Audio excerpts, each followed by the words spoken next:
কলিজার টুকরা ওই হাবিব কত স্বপ্ন নিয়া ময়দানে আওয়াজ, কিন্তু অকাতরে চলে গেল। কেউ ভাবেও নাই সন্তানটারে নাকি হাতের মধ্যে নিয়ে বলেছিল, আমি যদি মরে যাই আমার সন্তানটাকে দেখে শুনে রাখিও। আজও কলিজা ভরে দোয়া করেছি, এমন একটা মোনাজাত নাই যেখানে আমি যুবকের জন্য কলিজা ভরে দোয়া করি না। ও আল্লাহ, আর জানো আমার এই জমিনের মধ্যে ওসমান হাদির মতো কারো প্রাণ ঝরে না যায়। কুদরতের ছায়া দিয়া আমার কলিজার প্রত্যেকটা যুবকের জীবনকে হেফাজত করিও। ওসমান হাদি নামের কলিজার টুকরা যুবকের গুলি করা হলো দিনে দুপুরে। সেই বান্দা দুনিয়া থেকে কাল বিদায় হলো, আগামীকাল আবার জানাজা হবে। ঢাকাতে লাশ আসছে শুনলাম। এই মৃত্যুর সংবাদের আগে তেমন কোন আওয়াজ দেনেওয়ালা, আবার স্বপ্ন দেখলাম কে জানি বলতেছেন এটা বিচ্ছিন্ন ঘটনা। একটা তাজা যুবকের গুলি করে হত্যা করবে, এটা বিচ্ছিন্ন ঘটনা। আর আপনাদের এই সাইড জানি না, একটা কুত্তা পিটায় মারছে এজন্য পুরা দেশ গণ। কথা বলার মানুষ নাই, শোনার মানুষ নাই, বিরোধিতা করা মানুষের অভাব নাই।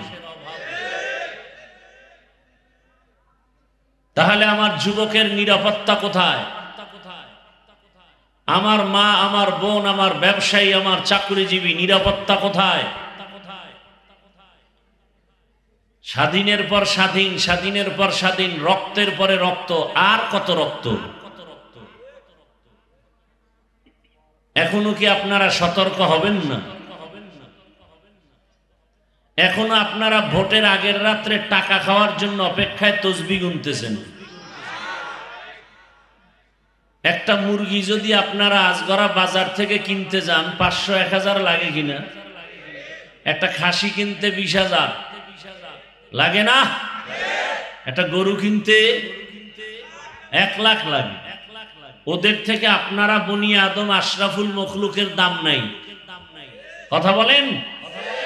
অথচ বাংলাদেশের হালাত, ভোটের আগের রাত্রে 500 টাকা দিয়া মানুষ কিনে। মানুষ, আমি বলবো মানুষরূপী পশুর থেকেও খারাপ। টাকায় বিক্রি হয় পশু, কোনো মানুষ বিক্রি হতে পারে না।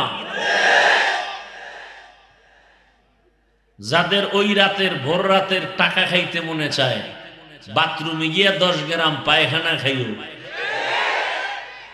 আর সিরাজগঞ্জ জেলা শহরে গিয়া হালাল সাবান দিয়া কুলি করিও, তাহলে গন্ধ থাকবে না। কিন্তু হারাম টাকা খাইলে জাহান্নামের আগুন ছাড়া পবিত্রতা অর্জন হবে না। বলে গেলাম ঈমানের মহব্বতে আমিও জান্নাতে যেতে চাই, আপনাদেরকেও জান্নাতে নেওয়ার চিন্তায় পরামর্শ দিতে আসছি। কাউকে দূরে সরাতে আসি নাই, আক্রমণ করতে আসি নাই, গালি দিতে আসি নাই, সবাইকে আপন বানাতে আসছি। আমরা একসাথে যেন আল্লাহর জান্নাতে যেতে পারি। আমি কোন দল, কোন ব্যক্তির গোলাম হয়ে বয়ানে আসি নাই। আমি সব কথা বলবো আমার আল্লাহ, আমার রসুল, আমার কোরআন, আমার হাদিস, আমার ইসলামকে ঠিক রেখে। ভিন্ন সব বিষয় আমি ছাড় দিব, চুপ থাকবো, কিন্তু আমার আল্লাহ, আমার ইসলাম, আমার কোরআন, আমার হাদিস, আমার রসুলের বিষয় উল্টা পাল্টা কোনো আওয়াজ হলে সেখানে কোনো ছাড় দেওয়া হবে না। মৃত্যু তো হবেই, গরুও মরে, কুকুরও মরে, আমি মানুষ, আমার মরণটা তো ভিন্নভাবে হতে হবে। আল্লাহ হেদায়াতের দৌলত আমাদেরকে দান করেন। আমরা এখানে সব মানুষ, গোটা দুনিয়ার হিন্দু, বৌদ্ধ, খ্রিস্টান সব মানুষ, ইহুদিরা মানুষ, কিন্তু ওই মানুষ জান্নাতি মানুষ না। এই মানুষগুলোকে জান্নাতি মানুষ বানাতে হলে জান্নাতি মানুষ গড়ার ফ্যাক্টরি, ওই ফ্যাক্টরিতে যেতে হবে। জান্নাতি মানুষ গড়ার ফ্যাক্টরি এই কোরআনের মাহফিল, মাদ্রাসা, মসজিদ, উলামায়ে কেরামের ফ্যাক্টরি। তো দুনিয়ার সবাইকে বেজার করা যাবে, আল্লাহকে বেজার করা, মা বাবাকে বেজার করব কেন? বলে মা বাবাও দেখি স্বার্থের টানে আর ছেলেকে ভালোবাসে না, সন্তানও স্বার্থের আঘাতে মা বাবাকে হত্যা করে। তাহলে বোঝা গেল দুনিয়াতে স্বার্থ ছাড়া আর কেউ। আমার আল্লাহর কি স্বার্থ আছে? বরং আমার মা আমাকে যতটুকু দয়া করেছেন, বাবা করেছেন, ভাই করেছেন, আমার আল্লাহ যে দয়া করেছেন এর হাজার হাজার হাজার কোটি ভাগের এক ভাগও দয়া দুনিয়ার কেউ করে। আবার আল্লাহ দয়া করে কোনো খোটাও দেন নাই। আল্লাহর দয়ার দরজা অল টাইম খোলা, দুনিয়াওয়ালাদের দয়ার দরজা একটু খুলে বাকি টাইম বন্ধ। দিব দিব বলে আবার দেয় না, যাও দেয় খোটা দিয়া ঝাল মিটায় দেয়। আছে না নাই? আল্লাহর কোন স্বার্থ আছে? আল্লাহ কত দয়ার মালিক। আল্লাহ বলেন আমি কেমন দয়ার মালিক, আমার দরওয়াজাটা অল টাইম খুলে রেখেছি। দুনিয়ার মানুষেরা মনের মানুষকে দেয়, মনের মানুষ যদি না হয় তাকে দেয় না। পক্ষের মানুষকে দান করে, সহযোগিতা করে, বিপক্ষের মানুষকে দান করে না, সহযোগিতা করে না। কিন্তু আমার আল্লাহ কেমন দয়ার মালিক, যে আল্লাহর দয়ার দরওয়াজাটা অল টাইম খোলা। রাতের আধারে যদি তুমি একবার আল্লাহ বলে ডাক দাও, আমার আল্লাহ বলেন আমি আল্লাহ হাজির। দিনের বেলা ডাকো আল্লাহ হাজির। জঙ্গলের মাঝে গিয়ে যদি ডাক দাও আল্লাহ, সেখানেও আমার আল্লাহ হাজির।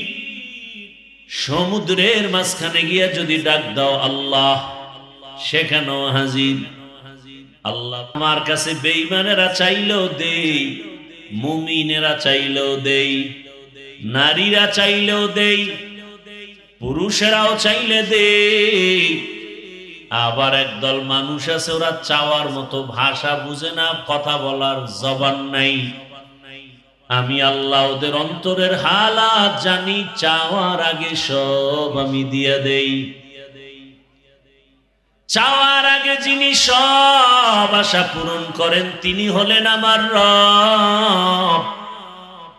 এমন একজন দয়ার মালিক আর কেউ নাই। দুনিয়ার মানুষের কিছু নেওয়ার পরে যদি প্রশংসা না করি, বদনাম করি, আর দিবে না। কিন্তু আল্লাহ বলেন আমি কেমন দয়ার মালিক, তাকায় দেখ আমার দেয়া পানি, আমার দেয়া বাতাস, আমার দেয়া সূর্যের আলো, চাঁদের আলো, আমার দেয়া জমিনের ফসল, গাছের ফল, নদীর মাছ, সব যারা মন মতো খাইয়া আমার হুকুমের বিরোধিতা করো, নামাজ নাই, রোজা নাই, তেলাওয়াত নাই, পর্দা নাই, হালাল হারামের ভেদাভেদ নাই, আমি যদি স্বার্থপর হইতাম একটা নাফরমান কেউ ঘুমের মধ্যে মেরে ফেলতাম। আল্লাহ মারছেন? আল্লাহ মারেন নাই। আল্লাহ মারবেন দূরের কথা, বড় আমার আল্লাহ প্রতিদিন বারবার বান্দাকে ডাকেন, হাইয়া আলাস সালাহ, হাইয়া আলাল ফালাহ। বারবার ডাকেন, আসো আমার দরওয়াজায় একটা হাজিরা দিয়া যাও। ফজরে ডাক দেওয়া হলো, তোকে পাওয়া যায় নাই। আবার জোহরে ডাক দেওয়া হলো, বেজার হই না, আবার ডাক দেওয়াইলাম মুয়াজ্জিনকে দিয়ে আসো নাই। আমি আল্লাহ রাগ না করিয়া আবার আসরে ডাক দেওয়াইলাম। আবার তোমাকে মুয়াজ্জিন আসরে ডাক দেয়, আসো, আসরেও আসো নাই। আমি আল্লাহ রাগ করি নাই। আবার ডাকা হলো মাগরিবে আসো, তুমি মাগরিবে আসো নাই। আমি রাগ করি নাই। আমি আল্লাহর দয়ার দরজা দিয়া আবার এশার নামাজে ডাক দেওয়াইলাম। এশার নামাজেও তুমি নাই। আমি বেজার না, বরং আমি আল্লাহ এখন নিজে এতটা দয়াময়। এখন আমি আল্লাহ 5 বার ডাকাইছি মানুষ দিয়া, নবী রাসূল দিয়া। এখন আমি আল্লাহ নিজে তোমাকে ডাকার জন্য আসতেছি। আল্লাহ আসতেছেন ডাকার জন্য। এমন একটা টাইমে আল্লাহ ডাক দিবেন যেই টাইমে মাও ঘুমায়, বাবাও ঘুমায়, নদীর মাছগুলো ঘুমায় শান্ত, গাছের পাখিরা পর্যন্ত ঘুমায়, জমিনটাও নীরব, আসমান নীরব, কোনো আওয়াজ নাই। অতিও গভীর হয় রজনী যখন, নীরবে প্রভুর নাম জপিও তখন। প্রভুর করুণা যদি পাইবারে চাও, গভীর রাতে উঠে প্রভুর গুণগান গাও। আল্লাহ আসছেন আমাদের ডাকার জন্য, ফেরেশতাকে ডাকার জন্য আল্লাহ কোথাও যান না। আল্লাহ পাক জিনদের ডাকার জন্য কোথাও যান না। আল্লাহ মানুষকে ডাকার জন্য প্রথম আসমানে আসেন। কোন সময় আসেন জানেননি কেউ? কথা বলেন না কেন?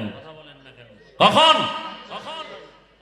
রাতের শেষ, যেই সময়ে কোনো আওয়াজ নাই।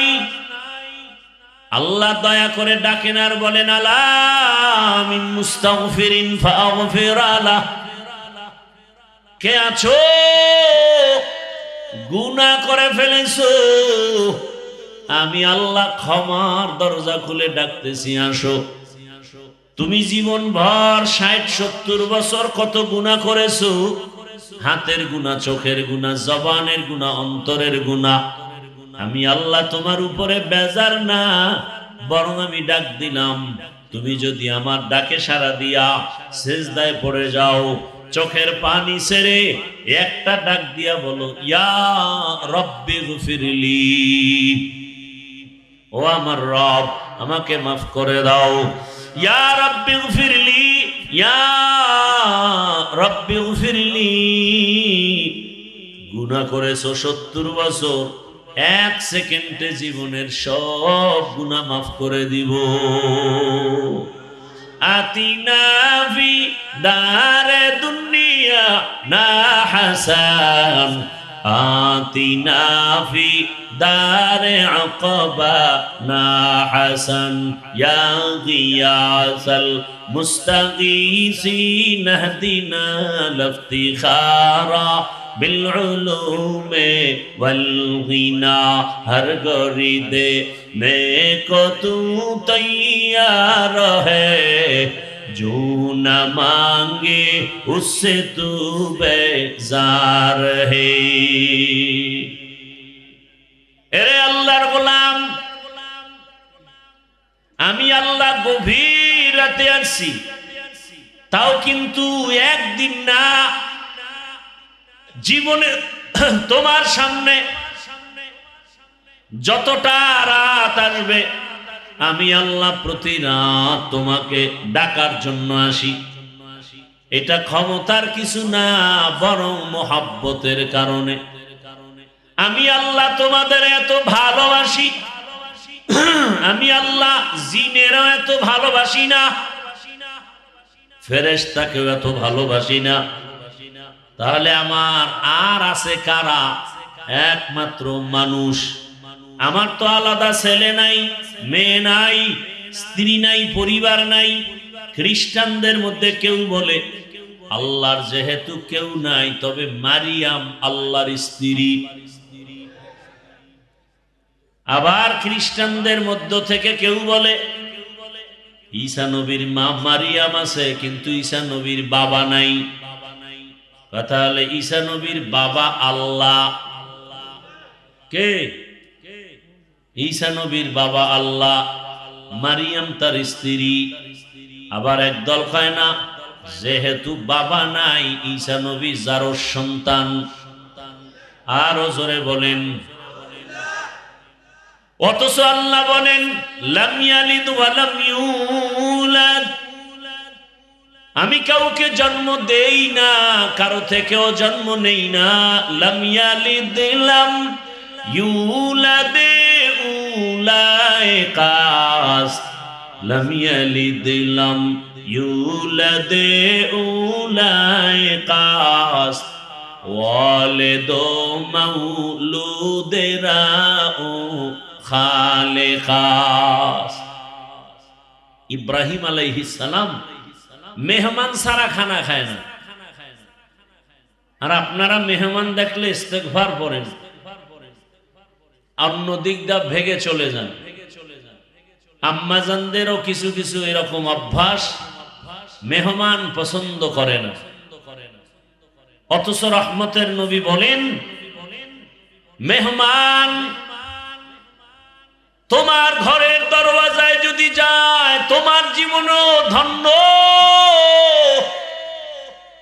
মেহমান তোমার জীবনের ভাগ্যের একটা চাল দানা খায় না, বরং মেহমান তার নিজের রিজিকটাই সেখানে খায়। মেহমান আসলে রিজিকে বরকত হয়, রুজিতে বরকত হয়। ইব্রাহিম আলাইহিস সালাম মেহমান ছাড়া কখনো খানা খান না। আজকে অপেক্ষায় আছেন খানা খাবেন, কিন্তু মেহমান পাওয়া যায় না। নির্দিষ্ট না, জারি রাস্তায় পায়ে ধৈর্য নিয়ে খাওয়ায় দেয়, আসো এক দস্তরখানে খানা খাই। রসুলের সুন্নাত, মক্কা মদিনায় যাবেন এখনো সেই রসুলের আদর্শ। কোটিপতি মক্কার টাকাওয়ালা মালিক যেই দস্তরখানে খায়, তাদের কাজের লোকেরাও একই দস্তরখানে খায়। এ হলো রসুলের আদর্শ। রহমতের নবী গরিব বলে কাউকে তাড়ায় দেন না, কারণ আল্লাহর গোলাম। তুমি কাকে তাড়াইয়া দিতেছ? আমার মাওলায় তো তাড়ায় দেয় না, তুমি কেন দাও? ইব্রাহিম আলাইহিস সালাম আজকে মেহমান পায় না, হঠাৎ এক মুশরিক আমার আল্লাহর বিরুদ্ধে আচরণ করনেওয়ালা রাস্তা দিয়ে হেঁটে যায়। কাশো ভাইজান আমার ঘরে একসাথে খানা খাও। খানা খাওয়ার প্লেটের কাছে নিয়ে যখন শুনলো, জানতে পারলো এটা আমার জাতি ভাই মুসলমান না, খানার প্লেট থেকে তখন উঠাইয়া দিছে, যাও আমি বিধর্মীকে নিয়ে এক দস্তরখানে খাবো না।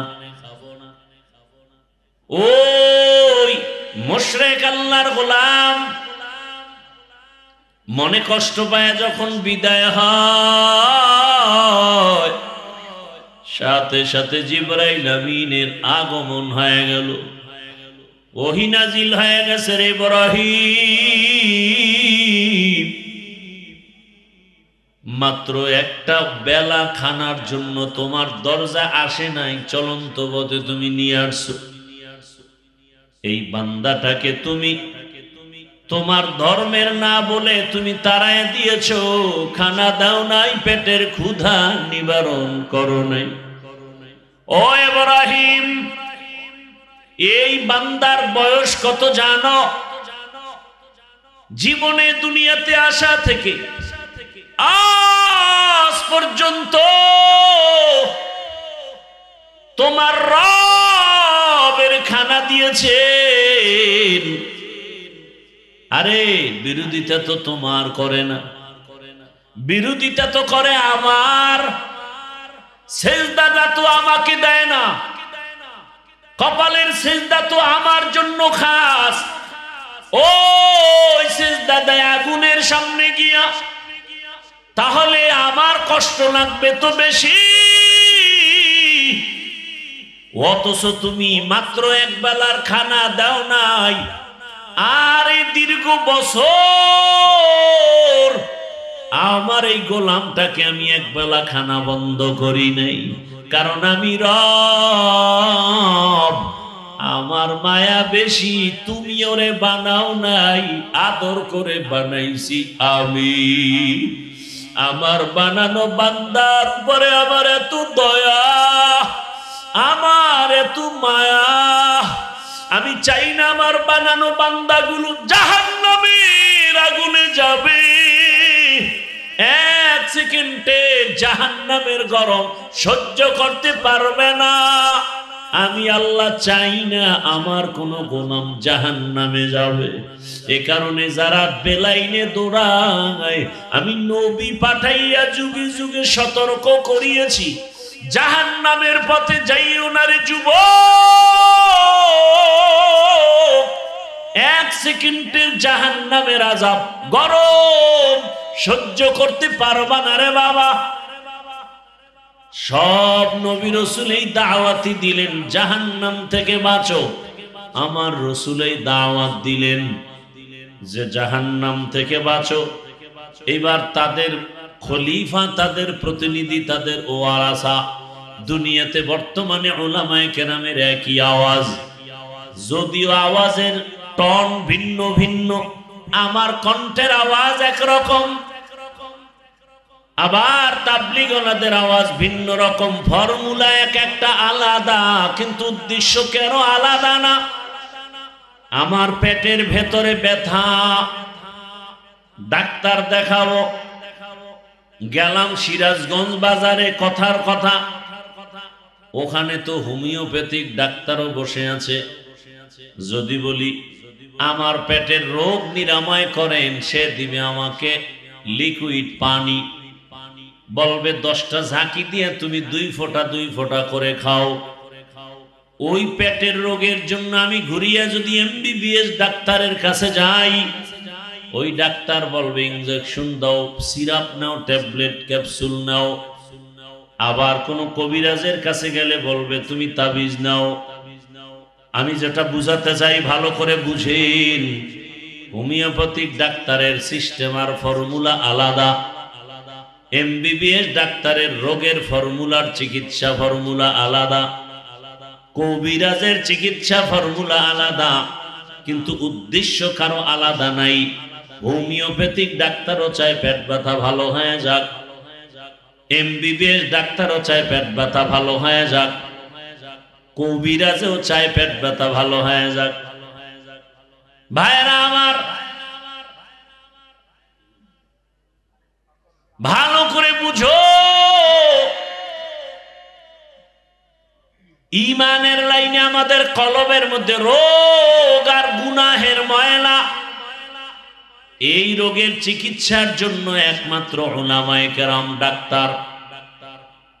বলে কেমন ডাক্তার? বলে ফর্মুলা এক এক রকম, এক একজনের। তাবলীগওয়ালাদের ফর্মুলা ভিন্ন, পীর সাহেব যারা মানুষের কলবের চিকিৎসা করে তাদের ফর্মুলা আর এক রকম, বক্তাদের ফর্মুলা, মাদ্রাসাওয়ালাদের ফর্মুলা আর এক রকম।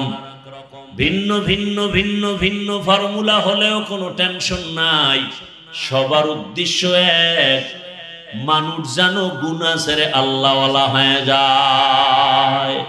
তুকু যাও সুন্নতে আহমদ কু যাও, বা মুহাম্মদ কে বুয়াদ নিসবত তোরা, মান আহাব্বা সুন্নতি কওলে রসূল, মজদায়ে কানা মাই হাম কুন কবুল। আমার আল্লাহ তাআলা বলেন, আমি চাই না কেউ জাহান্নামে যাবে, কারণ 1 সেকেন্ডের গরম সহ্য করতে পারো না, সেই পাওয়ার নাই, কারণ আমি তোরে বানাইছি দুর্বল করে। ওয়া খুলিকাল ইনসানু যায়ীফা, মানুষের মতো দুর্বল কোন প্রাণী আমি সৃষ্টি করি নাই। মানুষ এতটাই দুর্বল, একটা মশার কাছে দুর্বল, একটা পিপিলিকার কাছেও আমরা দুর্বল, কিন্তু মর্যাদা দুর্বল না, মর্যাদা বাড়ায় দিয়েছেন সবার উপরে। দুনিয়াতে যত প্রাণী আছে সবার থেকে মানুষের মর্যাদা বেশি। ওয়ালাকাদ কাররামনা বানি আদম, وحملناهم في البر والبحر ورزقناهم من الطيبات وفضلناهم على كثير ممن خلقنا تفضيلا বনি আদম বড় দামি কয় কেন কয় এগো মেধা বেশি কয় মিথ্যা কথা বনি আদম বড় দামি কেন বলে এরা খেতে পারে বেশি বলে মিথ্যা কথা বনি আদম বড় দামি বলে কেন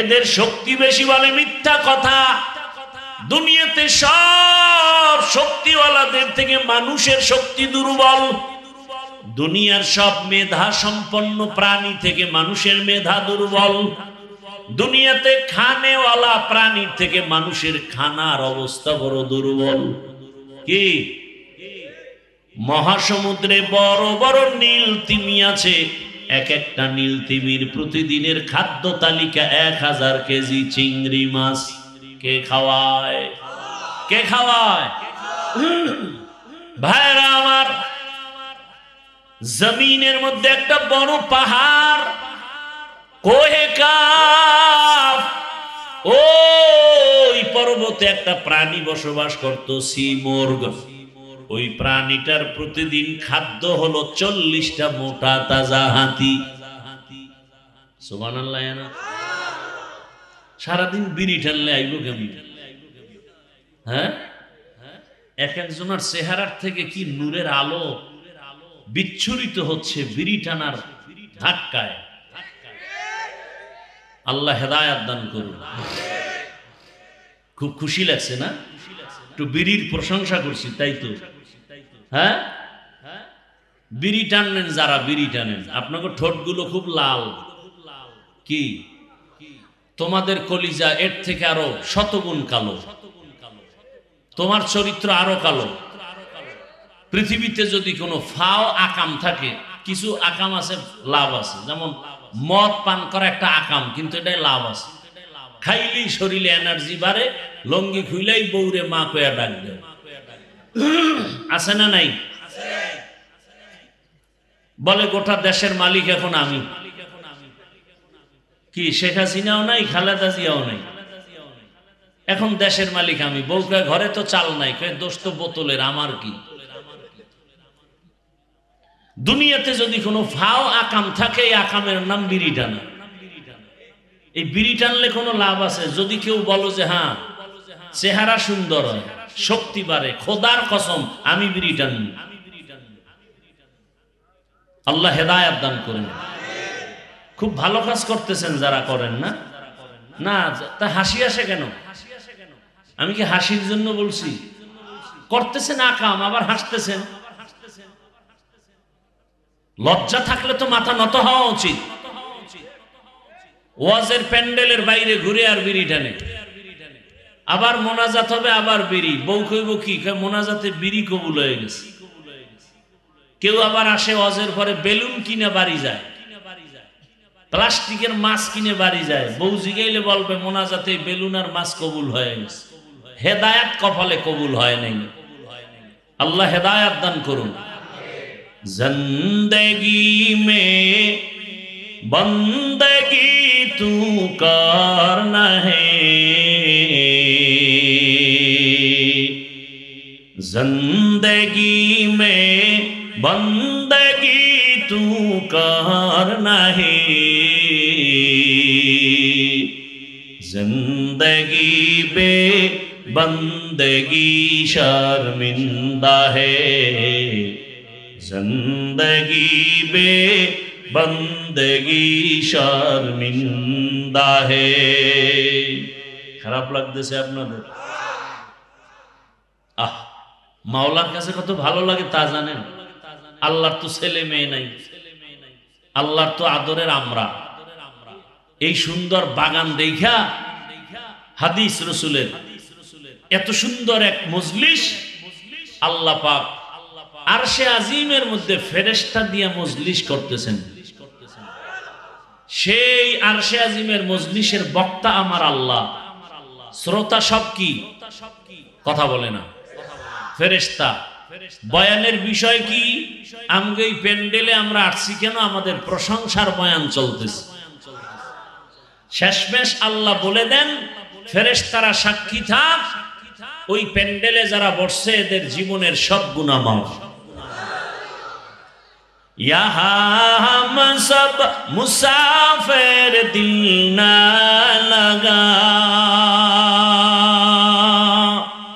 अहले दिल की नजर से रूह करता जा, शाह दौलत सब फकीर गर नेक नेहे, शाह दौलत शब फकीर गर नेक नेहे, जिंदगी में बंदगी तू कर नहे, जिंदगी बे बंदगी शर्मिंदा है, जिंदगी बे बंदगी शर्मिंदा है, जिंदगी में बंदगी कौन बंदगी, बंदगी बे जिंदगी शर्मिंदगी। এরে আমার কলিজার যুবক বাবারা, বৃদ্ধ বাবাজি, পর্দার আড়ালের মা বোনেরা, আল্লাহ পাক আমাদের এত আদর করে বানাইছেন, মানুষের মতো দামি কোনো প্রাণী বানান নাই। মানুষ শক্তির কারণে দামি না, মানুষের থেকে শক্তি একটা কুকুরের মধ্যে বেশি, শিয়ালের ভেতরে বেশি। একটা পিপিলিকার সামনে আমরা কতটা দুর্বল। আরে আমি হাফিজুর রহমান, ইভেন আপনারাও দুনিয়াতে যখন আসবেন, আম্মা জান এমন প্রসব বেদনায় কান্নায় মাতোয়ারা হয়ে গেলেন। ও আমার বাবারা, ভালো করে বুঝো, আমার আম্মা জানের কণ্ঠের আওয়াজ এত ছোট, কারণ আমার আল্লাহর ভয়। নারীদের শরীরটা ঢেকে রাখা যেমন ফরজ, তাদের কণ্ঠের আওয়াজটাকে বেগানার থেকে আটকায় রাখা ফরজ। আম্মা জানের কণ্ঠের আওয়াজ ঘরের ভেতরের রুম থেকে সামনের রুমে যায় না, এতটা সেই ভয়ে আমার আম্মা চলেন।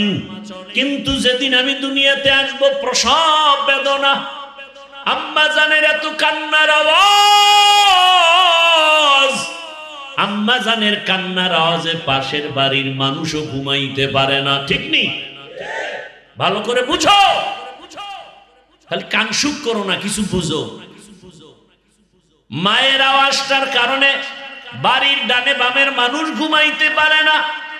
বুঝতে পেরেছে কেন এত কান্নার আওয়াজ? যেই মায়ের কণ্ঠ বাইরে যায় না, ওই মায়ের কান্নায় পাশের ঘরের মানুষ ঘুমাতে পারে না। এত করুণকারী কাহিনী কেন? বলে প্রসব বেদনার কান্না। ওদিকে আমার দাদি, আর এক পাশে আমার নানি আমার আম্মারে সান্ত্বনা দেয়, কান্না করো না, ধৈর্য ধারণ করো। আম্মার কান্না বন্ধ হয় না। এক পর্যায়ে মা বেহুশ হয়ে যায়, আবার হুশে আসে। হঠাৎ আমার আম্মা জান ডাক দিয়া কয়, ও আমার শাশুড়ি আম্মা, আপনারা আমার থেকে একটু দূরে যান, 1 মিনিটের জন্য আমার স্বামীকে একটু আমার কাছে আসতে দেন। আমার আব্বা জানকে ডাকছেন, আমার আব্বা জান আসছেন। আম্মা জান হাতটা ধরিয়া কান্না করে আর বলে, স্বামী, বাবার কত মায়া কত মমতা ত্যাগ করে তোমার ঘরে আসছি, তোমার মন ভরে খেদমত করতে পারি নাই, তোমার সংসারটা সুন্দরভাবে ধরে রাখতে পারি নাই। তোমারে আমি উপরে উঠাবার জন্য, তোমার সংসারটা ঠিক রাখার জন্য আমি কত ভুল পর্যন্ত করেছি। আমারে আজকে তুমি মাফ করে দাও, আর আমি বাঁচব না। বাবা কান্না করে আর বলে, বিবি কান্না করিও না, ধৈর্য ধারণ করো। মা কাঁদে আর বলে, স্বামী তুমি বুঝো না, আমার চোখে দেখা অমুক এলাকার অমুক নারী মরে গেছে, বাচ্চা হওয়ার সময় মরে গেছে। আমার মাথায় 7 আসমানের বোঝা, আমি সহ্য করতে পারি না। আমার বারবার কেন যেন মনে হয় আমি মরে যাব। বাবায় কয়, মা তুমি আমারে মাফ করো, ধৈর্য ধারণ করো। দৌড়াইয়া গিয়া ওযু বানাইয়া সেজদায় পড়ে কাঁদে আর বলে, হে মালিক, তুমি আমার স্ত্রীকেও হেফাজত করো। আয় আল্লাহ, প্রসব বেদনা তুমি আসান করে দাও। ও সন্তানেরা, জানো না, এই কারণেই তো আমার রহমতের নবী বাবা মায়ের ক্ষেত্রে মায়ের কথাটা 3 বার নিয়ে আসছেন। মায়ের কত কষ্ট রে বাবা, এত কষ্ট, ঋণ চামড়া খুলে যদি জুতা বানায় দাও কোনদিন তার ঋণ আদায় হবে না, এমন কষ্ট মা করেছেন। ও আল্লাহর বান্দারা, আমরা এতটা দুর্বল, অথচ একটা বকরি ছাগলের বাচ্চা যখন আসে, ডানে বামে কোনো সহযোগিতাকারী আসেনি, কেউ নাই। বাচ্চা দুনিয়াতে আইসা নিজে নিজে 4 পায়ে বাচ্চা দাঁড়ায় গেছে। মায়ের দুধ কোথায় খুঁজা খুঁজা বের করছে। মায়ের দুধের ওলানটা শক্ত, কোনো ঔষধ আনার প্রয়োজন মনে করে নাই। মাথার কপালের অগ্রভাগ দিয়া ওলানের উপরে জোরে জোরে ধাক্কা দিয়েছে, তো ওলানটা নরম হয়েছে। জিহ্বা নাড়া লাগানো মাত্র দুধ বাচ্চার পেটে চলে আসছে। আর আমরা কত দুর্বল, দুনিয়াতে আসা মাত্র মা চক্ষু বন্ধ, বেহুশ। আমার দাদি আর নানি কয়ে, তাকায় দেখ ফুটন্ত গোলাপ। মায়ের এত কষ্ট, মাত্র একটা নজর আমার চেহারার দিকে দেওয়া মাত্র মায়ের কলিজার সব কষ্ট পানি হয়ে গেছে। জীবনের মূল কষ্ট মায়ের, প্রসব বেদনা,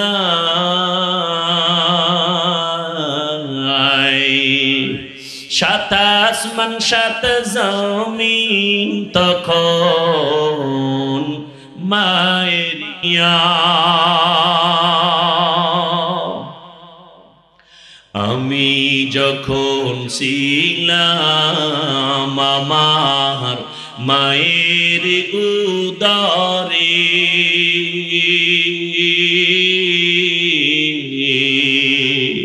চলাফেরা করলেন যে মায়ে, কত কষ্ট করে। আমি যখন ছিলাম আমার মায়ের উদরে, চলাফেরা করলেন যে মায়ে, কত কষ্ট করে। এমন মাকে কেমনে আজি, এমন মাকে কেমনে আজি যাব আমি ভুলিয়া। ও আমার প্রাণের মা, মা গো মা, কোথায় গেলে মোরে ছাড়িয়া। জনম দুঃখী ইয়াতীম আমি, চাই না কেহ ফিরিয়া। মাগো আমি ইয়াতীম বলে সবাই দেয় তারাইয়া।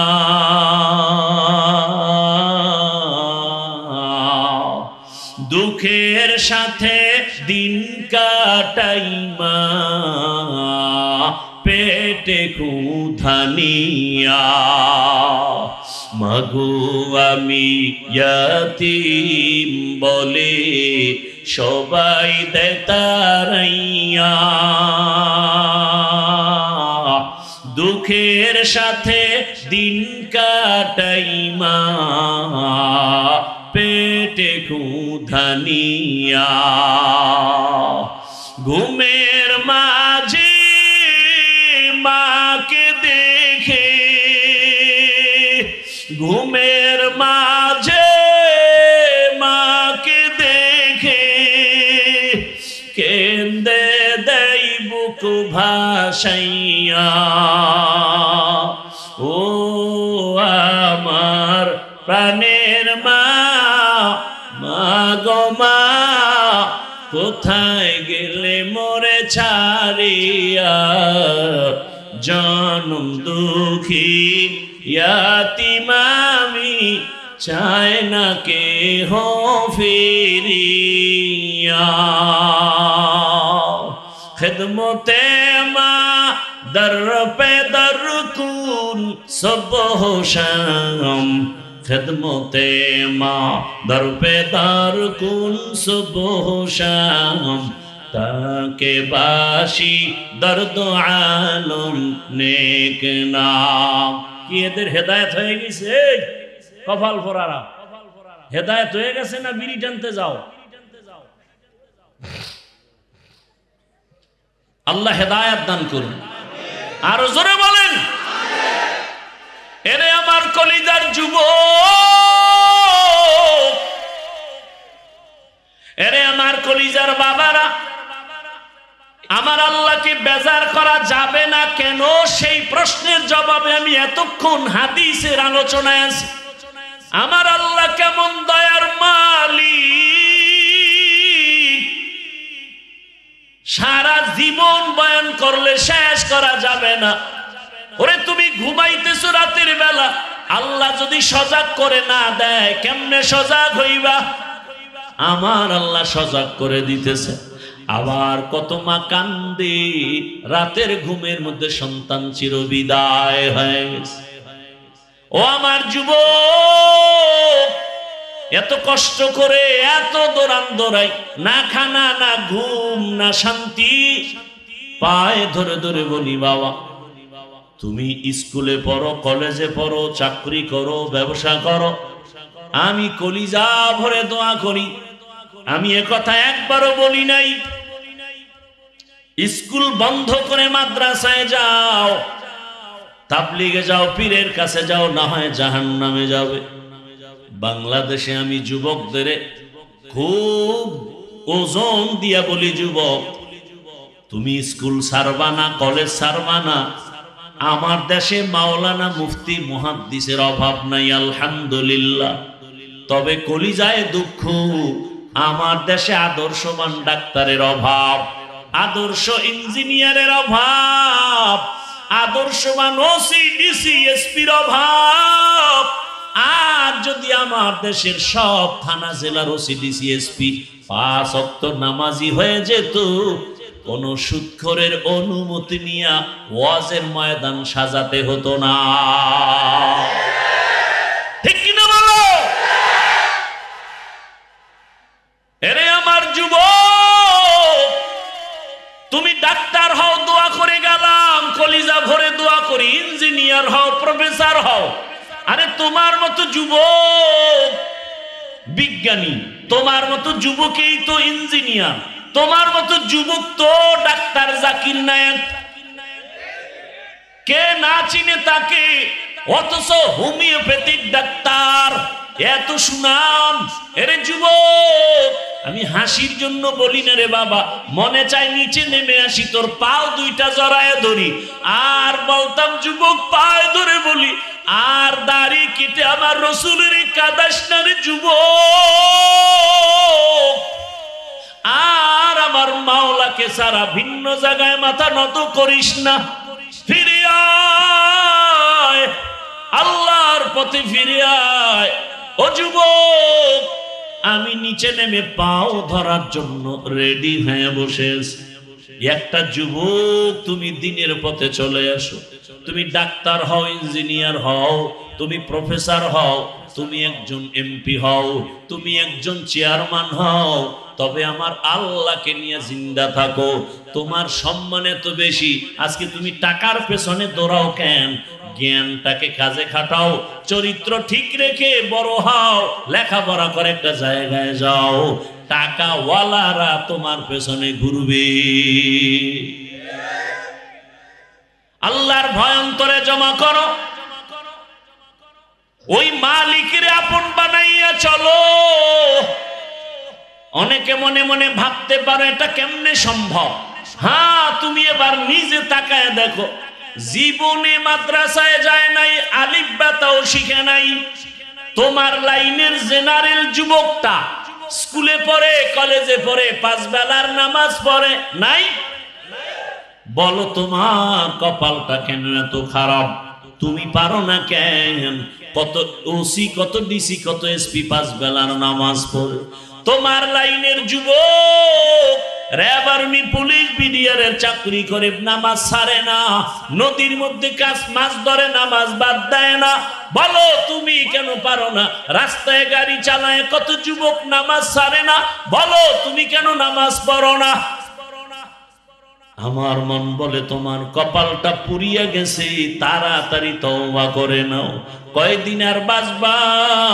মরণ যদি হয়ে যায় খালি হাতে কবরে যেতে হবে। ও যুবক রে, ঘুমের মধ্যে লাশ, যুবকের লাশ।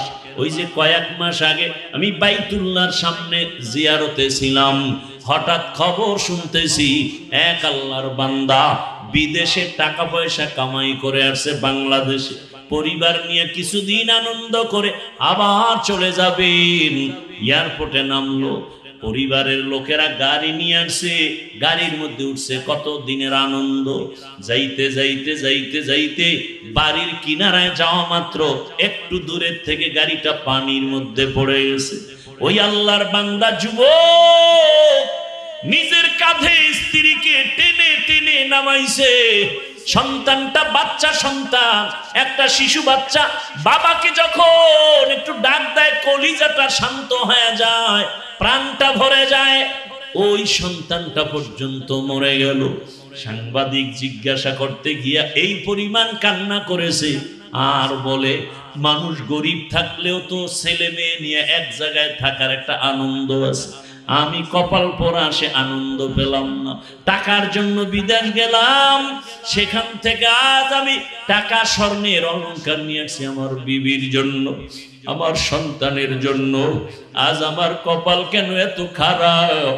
বাড়ির দরজায় আসা মাত্রই কাছাকাছি গাড়িটা পরে আমার চোখের সামনে আমার কলিজা বাবাটা মরিয়া গেল, আমার হাতের সামনে স্ত্রী মরিয়া গেল।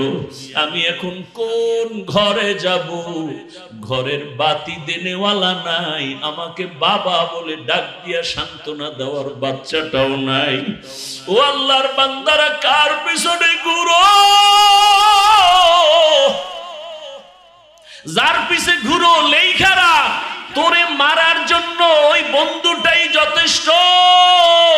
শত্রু তোরে মারবে না, তোরে মারবে তোর এক প্লেটে খানেওয়ালা বন্ধু।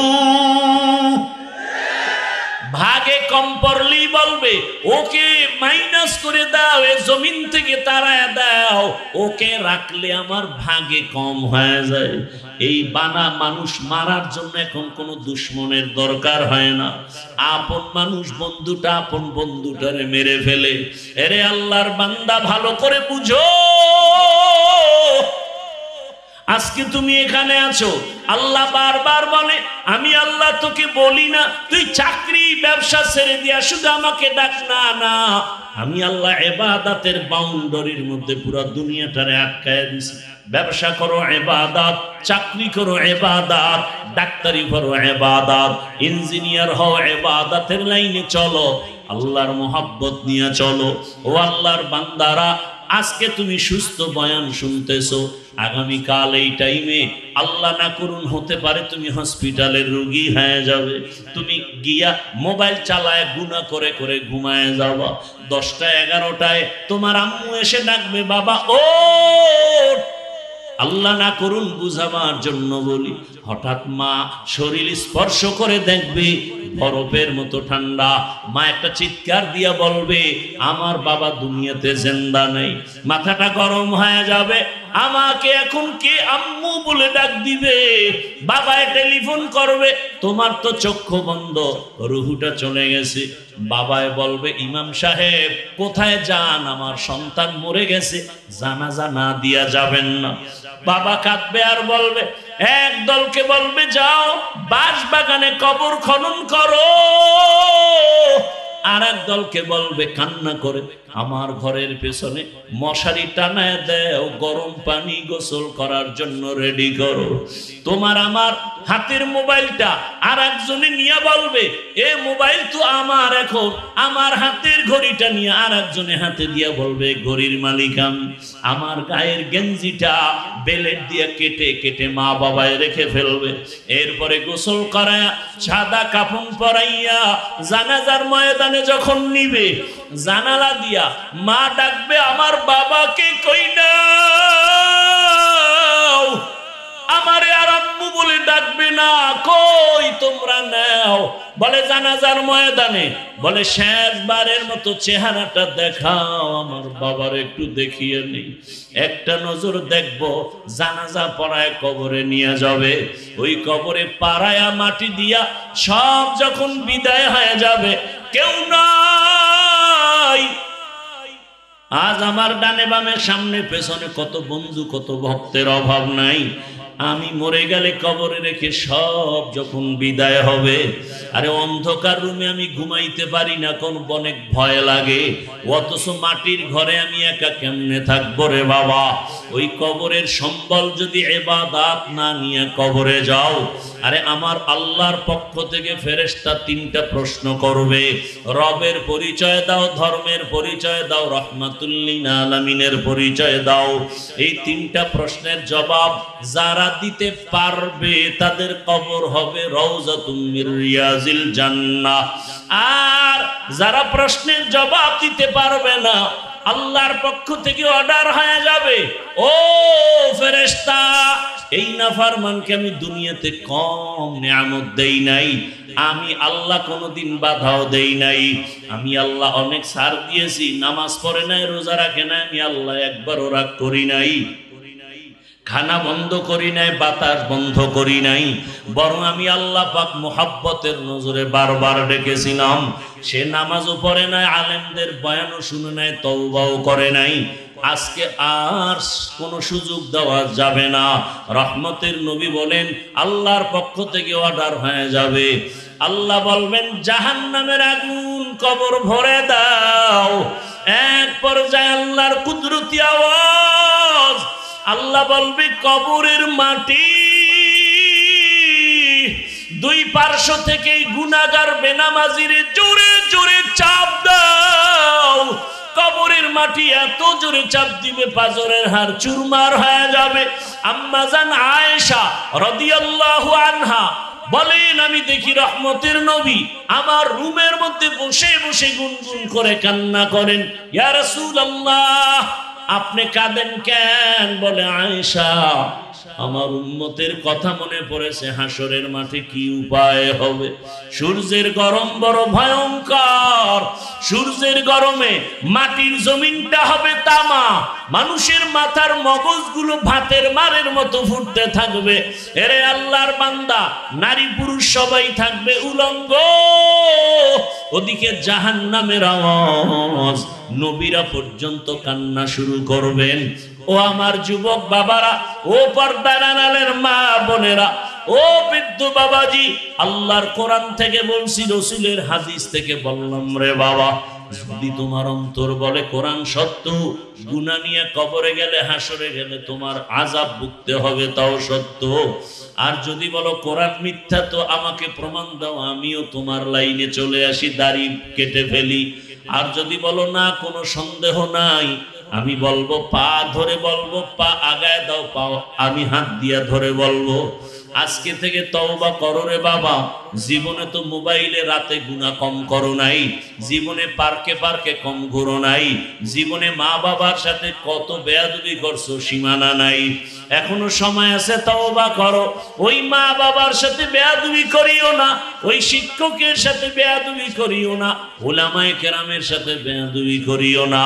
ওই মা বাবার দোয়া ছাড়াই চেয়ারে বসতে পারি নাই রে বাবা, মা বাবার দোয়া চোখের পানি ছাড়া এই সম্মানের স্থানে আসতে পারি না রে বাবা। ওই মা বাবার দোয়া চোখের পানি, আজকে তুমি টাকার মালিক, বাড়ির মালিক, গাড়ির মালিক হয়েছো। আল্লাহর কাছে দোয়া করো, মা বাবা চলিয়ে গেলে তার জন্য দোয়া করো। আর যদি কোনো ভাগ্যবান এখনো মা বাবা বেঁচে থাকে, সময় পেলে দোয়া নিও। ওই বাবার দোয়া, ওই মায়ের দোয়া জীবনটাকে সফল করে ফেলবে। এখনো যারা গুনাহ ছাড়তে পারো না, তওবা করো। তোমার মতো যুবক যদি স্কুল কলেজে পড়িয়া নামাজ পড়ে, গাড়ি চালায় নামাজ পড়ে, তুমি পারবা না কেন? আম্মা জানেরা, বোনেরা, আপনাদের মতো কত মা বোন পর্দা করে, নামাজি অভাব নাই। আপনারা কেন পারবেন না? আল্লাহর কাছে মনে মনে তওবা করেন আর বলেন, হে আল্লাহ, জীবনে তো গুনাহ কম করি নাই, আজকে থেকে নামাজ ছাড়বো না, বেপরদায় চলবো না, দাড়ি কাটবো না। মা বাবার দোয়া নিয়া, শিক্ষকের দোয়া নিয়া, উলামায়ে কেরামের পরামর্শ নিয়া, নবীজির সুন্নাত অনুযায়ী জীবনটা চালাবো। তওবা করার মতো যদি অন্তর তৈরি হয়, মুনাফিকি যদি না থাকে, খাঁটি তওবার নিয়তে দুটো হাত আল্লাহকে দেখায়া দাও। আয় আল্লাহ, হাতগুলো কবুল করে নেন। আয় আল্লাহ, তওবা কবুল করে নেন। তওবার উপরে মজবুত হইয়া চলার মতো তৌফিক দান করেন, আমিন। আলহামদুলিল্লাহি রাব্বিল আলামিন, والصلاة والسلام على سيد الأنبياء والمرسلين وعلى آله وأصحابه أجمعين يا أرحم الراحمين يا أرحم الراحمين يا أرحم الراحمين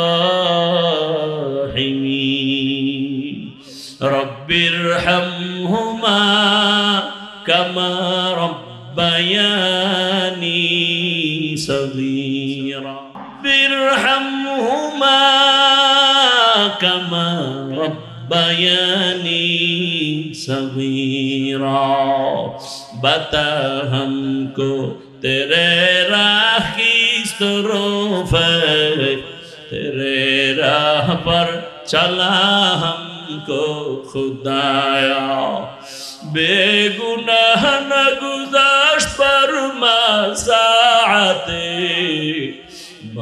हुजूर दिल न करदम ताअते या इलाही मुझसे मुझको दूर कर ताकि देखो मुझ में तुझको एक नज़र अल्लाहुम्मा इन्नका अफ़ुव्वुन करीम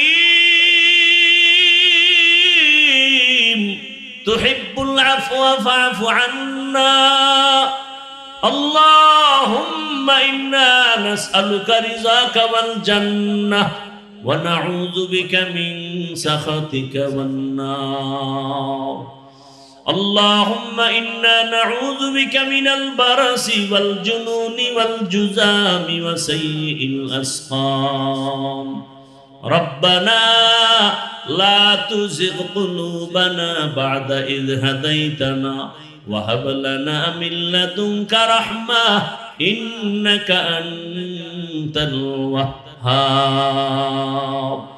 اللهم إنا نسألك علما نافعا ورزقا واسعا وشفاء من كل داء رب العالمين কুদরতের নজর দিয়ে দেখেন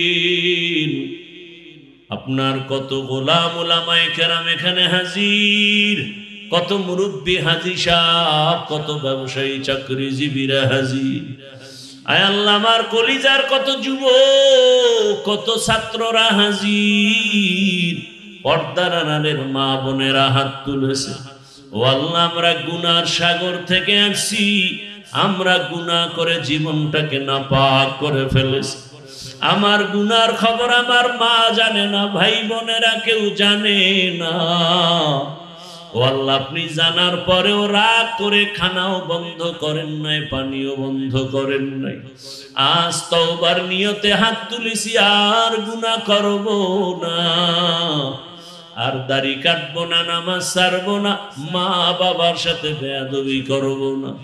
শিক্ষকের দোয়া নিয়ে, মুরব্বী উলামায়ে কেরামের পরামর্শ নিয়ে নবীর আদর্শে চলবো।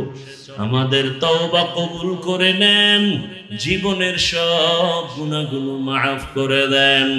মা বোনদের কবুল করে নেন, সন্তানগুলো নেককার বানায় দেন, সারা দুনিয়াবাসীকে মাফ করে দেন। প্রবাসের জীবনে যারা কষ্টের জিন্দেগি নিয়ে কষ্ট করে রুজির জন্য কবুল করে নেন, রিজিকে বরকত বাড়ায় দেন, পেরেশানি দূর করে দেন। আমার দেশ ইসলামের জন্য কবুল করে নেন, শান্তির দেশ বানায় দেন, জালেমদের জুলুম থেকে হেফাজত করেন, চলার পথে হেফাজত করেন। আয় আল্লাহ, যারা ব্যবসা করে, চাকরি করে, কুদরতের দ্বারা বরকত বাড়ায় দেন। আয় আল্লাহ, মাদ্রাসা কবুল করে নেন। আয় আল্লাহ, মাহফিল কবুল করে নেন। আয় আল্লাহ, এলাকায় শান্তি দান করেন। মা বোনদের আবেদা পর্দাওয়ালা বানায় দেন, সন্তানগুলো নেককার বানায় দেন। আয় আল্লাহ, আমার কলিজার প্রত্যেক যুবকের দিনের খাদেম বানায় দেন। আয় আল্লাহ, উসমান হাদিকে শাহাদাতের মর্যাদা দান করেন। আমার দেশের প্রত্যেকটা যুবক কুদরতের হাতে হেফাজতের ব্যবস্থা করে দেন। আয় আল্লাহ, মুরব্বী, ব্যবসায়ী, চাকরিজীবী মা বোনদের নিরাপত্তার ব্যবস্থা করে দেন। আয় আল্লাহ, আমাদের জানমাল আহাল পরিবার হেফাজত করেন। আয় আল্লাহ, মাদ্রাসা মসজিদ গুলো কবুল করে নেন। ওলামায়ে কেরাম মাশায়েখদের এক বানায় দেন, হিংসা দূর করে মুহাব্বত বাড়ায় দেন। আয় আল্লাহ, পরস্পরে ইখলাস ও তাকওয়া দান করেন। রব্বুল আলামিন